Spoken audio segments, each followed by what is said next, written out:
Slay Riz.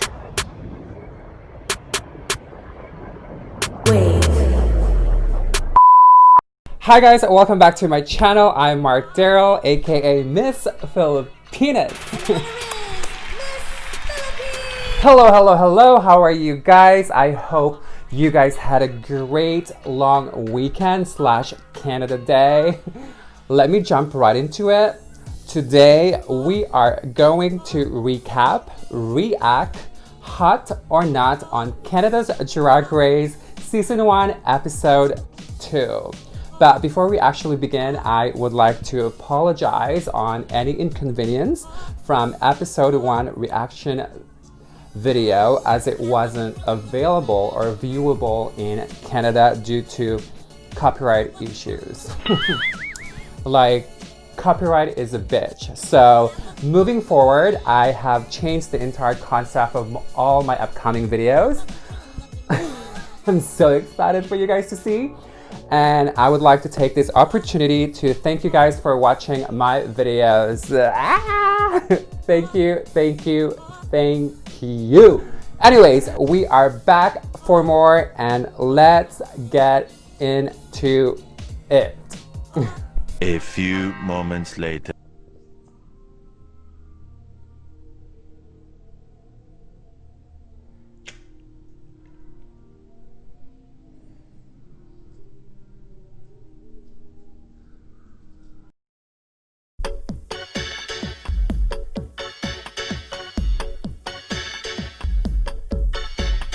Let's be honest, when it comes to the most iconic entrance, I think Miss Priyanka nailed it. Like, come on, branding. Look at that. Kyne won the first mini challenge and apparently she has attitude problem. What do you guys think? Or she didn't get her first good at it? Overall, I think she came prepared, except for those post-grinder balls hookup look. Brooklyn Commons was really intense. Rita Baga won the first runway challenge. I told you guys he is going to cater a very interesting looks this season. Congratulations, bitch. And Miss Tynomi Banks, oh, dead. Go watch the first episode, you guys, if you haven't watched it yet, so you guys know what I'm talking about. Oh my god, I can't. I'm so dead. She is very entertaining. It was between Lemon and Juicebox who lip sync for their lives at the end. I mean, both are not so cute. Canada's Drag Race first runway looks. I mean, but whatever. And at the end, Miss Juicebox was the first one to go home, or I should say, got eliminated. By the way, she is cute, but like, what was she thinking on that runway look though? I was like, okay. Overall, it was a very entertaining, sassy, and ridiculously funny episode. I enjoyed it so much.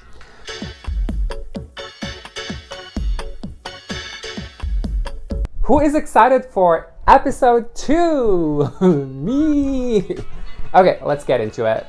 I'm screaming. So basically, first 5 minutes of episode 2, here comes Kyne all sassy.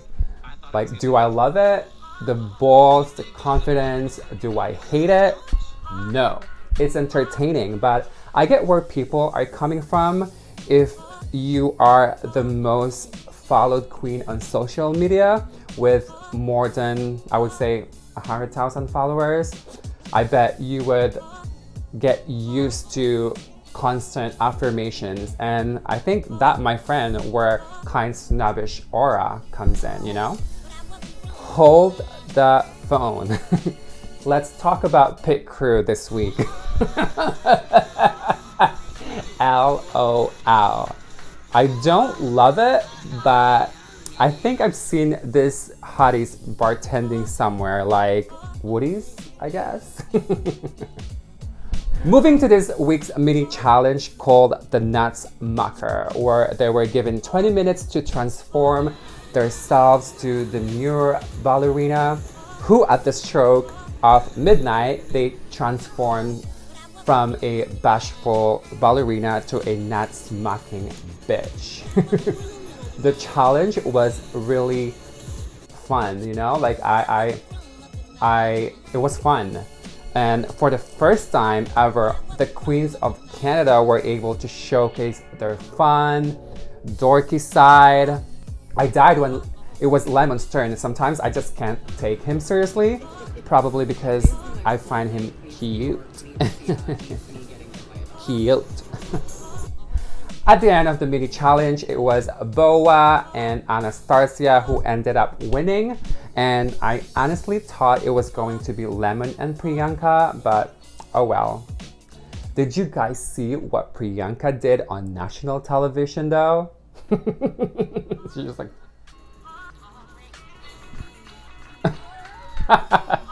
I died.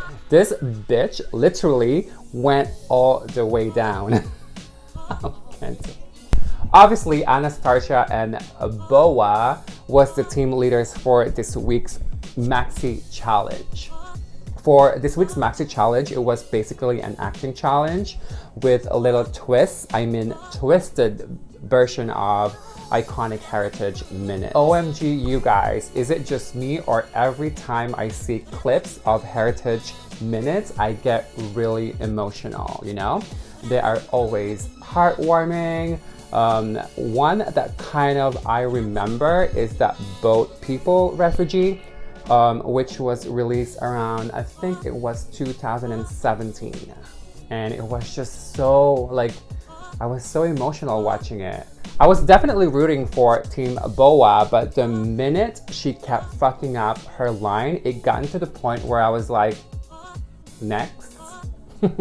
Like, that might have taken them 10 million takes, give or take. And girl, she was having some trouble pronouncing, or I should say, remembering Ilona's name. That was really, really funny. Quick comment on Brooklyn and Kyne's brief conversation. Like, that was so intense, you guys, and kind of like a little cringy. But the fact that Kyne did not hold back, that means she knows where she's standing in the competition, you know? She knows where she stands in the competition.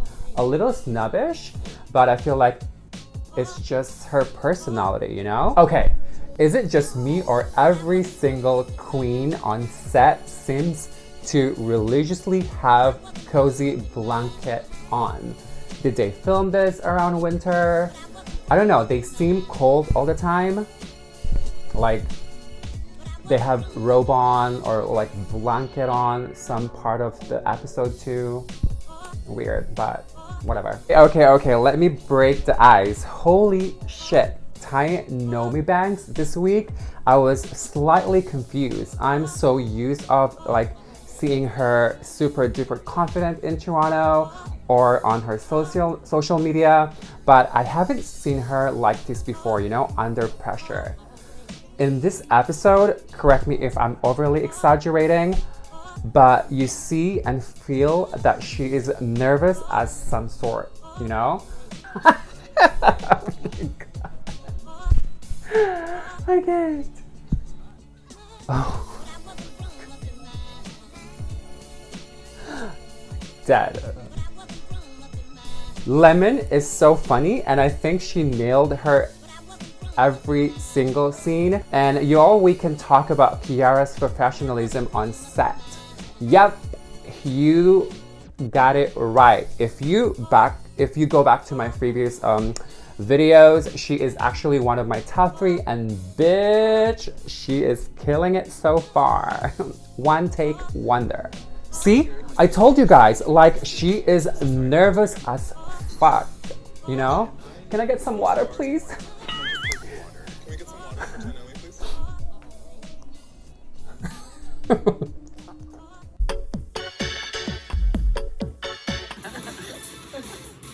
Today's runway theme is not my first time in drag, and we have to recreate our first drag looks.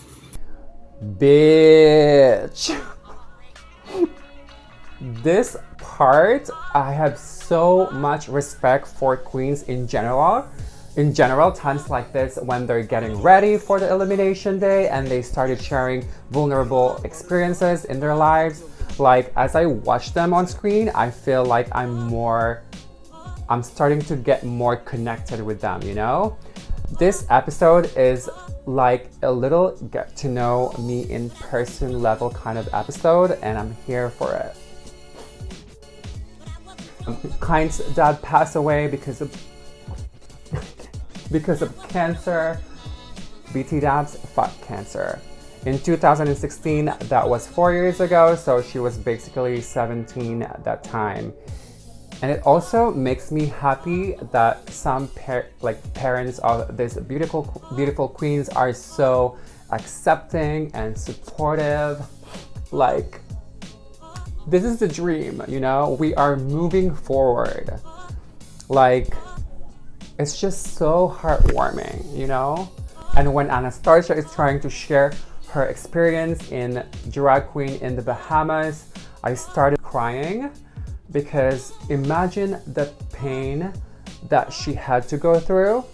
It is unacceptable, you know? Imagine being shot in the head just because you are living your truth, or just simply being gay, you know? It's sad, and I had to pause some of like that part. It's just so heartbreaking. Like, this is so far the most tragic story I probably witnessed in the drag history, you know, in television. It's so heartbreaking. Like, I just can't. I wanted to skip the entire episode scene because I can't take it, but I managed to get through, and I'm happy that I learned something from her experience, you know? Hearing her story makes me so like angry and rage. The world we live in sometimes is just so like flat out cruel. Anastasia, my queen, if you are watching or if you're going to watch this video in the future, I just wanted to let you know that you are one fucking brave and fierce queen. I have so much respect for you. We live in a very privileged country we call Canada, and that by all means, as an immigrant, I am so lucky to call this country my second home, hands down. This week's category is Elevated Interpretation of First Time in Drag. This is a very exciting category. I'm so excited. Looking back at her first time in drag though, a little disaster, but this runway elevated look of her first drag is stunning. She's gorgeous. I'm not sure if she's padded, but like those legs and booty though. Oh, Lemon, my dear, you are beautiful and this look is hot. First time in drag is completely a disaster. She's right. It was basically a cheap swimsuit glued with sunflower. End of story. But her elevated look is a total transformation.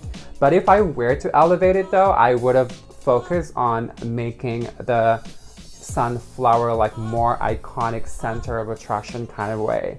It is elevated, but still look like the sunflower are glued, you know? Hair and makeup is to freaking die for, and this look is not for me.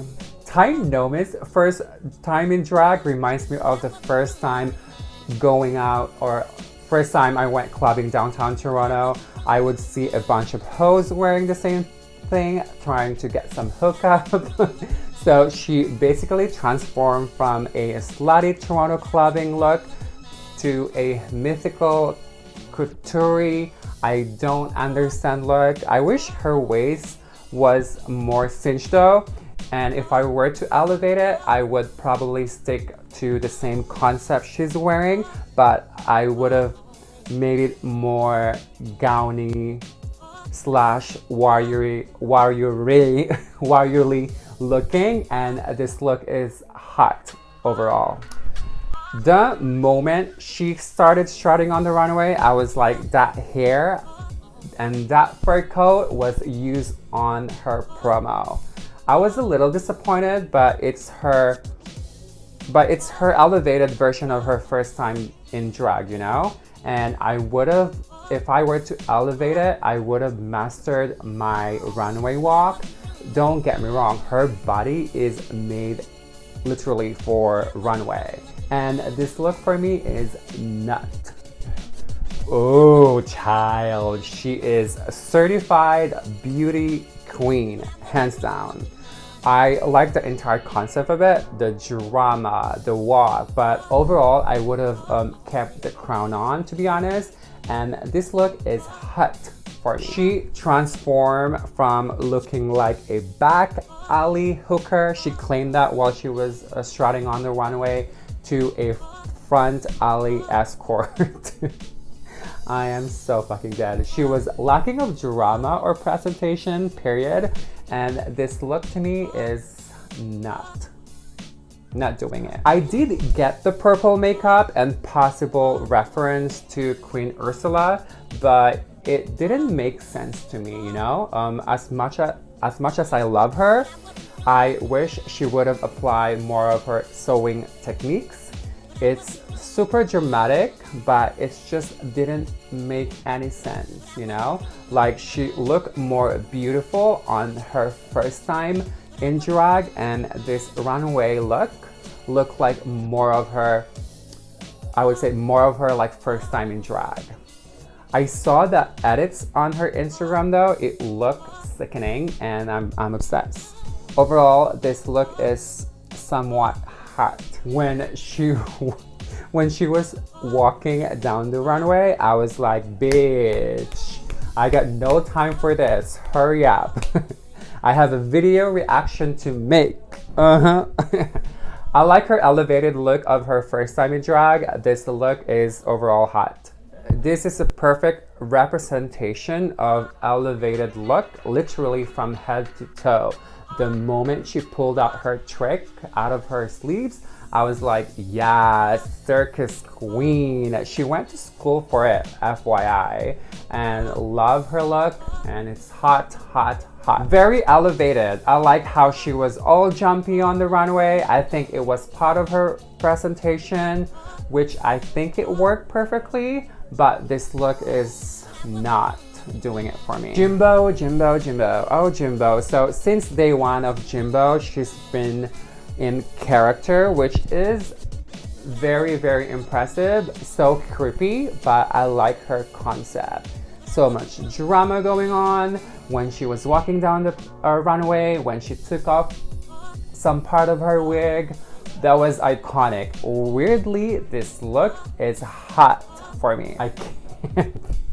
I can't breathe. Priyanka's character is actually one of my favorite. Boa on here, you can tell that all of her lines was fed to her. Jimbo's character, loved it. If you closely pay attention to Kyne's character though, I think she delivered it well, but she didn't shine that much. Same as Ilona and Scarlett Bobo, they were basically just backups. Priyanka nailed it though. Yara completely hammered it.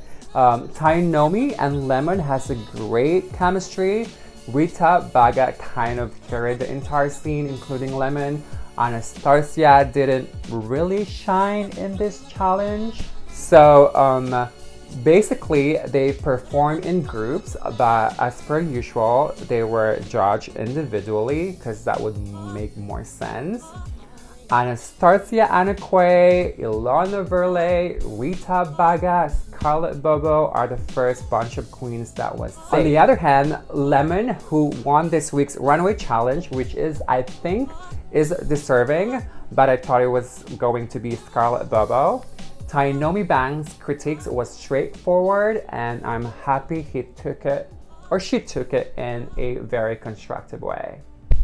Kiara, Boa, Kyne, Priyanka, and Jimbo were the queens who had to face judges' critiques. So at the end, it came down to Tainomi Bangs and Kyne. At first, I was like, will Boa and Tainomi Bangs lip sync for their lives? I mean, based on this week's challenge, I personally thought it was going to be Tainomi Banks and Boa that's going to head to head, you know?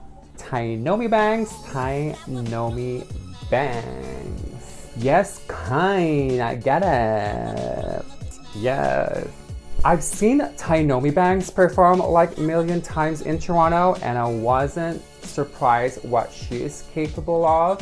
So my eyes were glued on Kind, but it makes me so sad because both of them are so good, and both of them are my personal top 3 choice.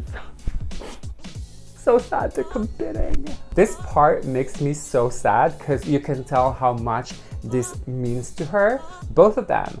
Kind is, oh, I just love her. She was like, bitch, don't cry. This is my moment to shine. Kind was eliminated by Queen, and I like her iconic exit goodbye. Like, she was like, see you on the internet. Thanks for watching. Certified YouTuber, you know, that's how you exit, you know? I hope you guys enjoyed this video. Thanks for watching, and please make sure to subscribe, like, and follow me on Instagram, White Chocolate Space Egg. See you on the next video. Bye.